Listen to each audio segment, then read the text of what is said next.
پاکستان کے یمن میں امن و استحکام کی سعودی اماراتی کوششوں کی حمایت کا اعلان، یمن کی علاقائی سالمیت کے احترام کی ضرورت پر بھی زور۔ دفتر خارجہ سے جاری بیان میں کہا گیا کہ پاکستان یمن کی صورتحال پر گہری نظر رکھے ہوئے ہے۔ امید کرتے ہیں کہ سفارتی کوششیں دیرپا امن کے قیام کا سبب بنیں گی۔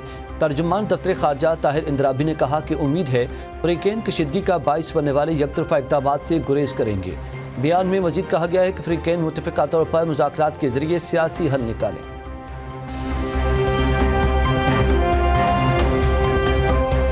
بانی پی ٹی آئی اور اہلیہ کا توشہ خانہ 2 کیس میں اپنے خلاف فیصلہ چیلنج کرنے کا فیصلہ، دونوں کے وکلاء کی جانب سے اپیلیں تیار کر لی گئیں۔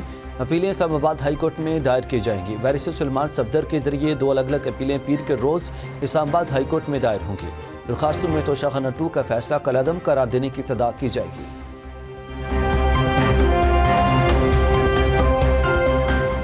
وفاقی وزیر داخلہ محسن نقوی کا capital elite police training centre کا دورہ، وزیر مملکت داخلہ طلال چودھری بھی ہمراہ تھے۔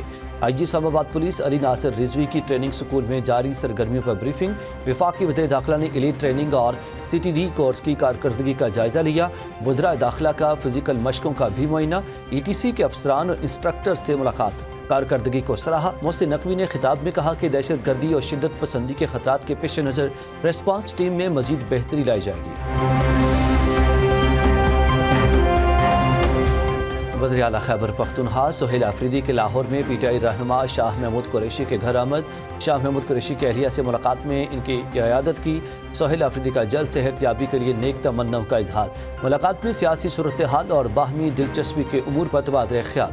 وزیر اعلیٰ کے پی کا مخدوم شاہ محمود قریشی کی سیاست خدمات کو خراج تحسین۔ خیبر پختونخوا کا اراکین اسمبلی بھی وزیر اعلیٰ کی ہمراہ موجود تھے۔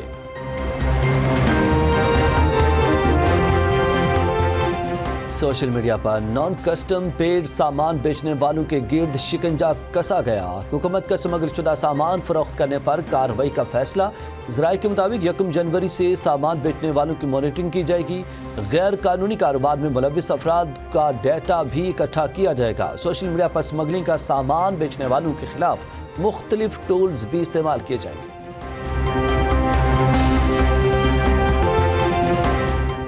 اور کراچی میں موسم سرما کی پہلی بارش کی پیشگوئی، منگل کو شہر قائد میں بادل برسیں گے۔ محکمہ موسمیات کے مطابق بارش ہونے سے سردی کی شدت بڑھنے کا امکان ہے۔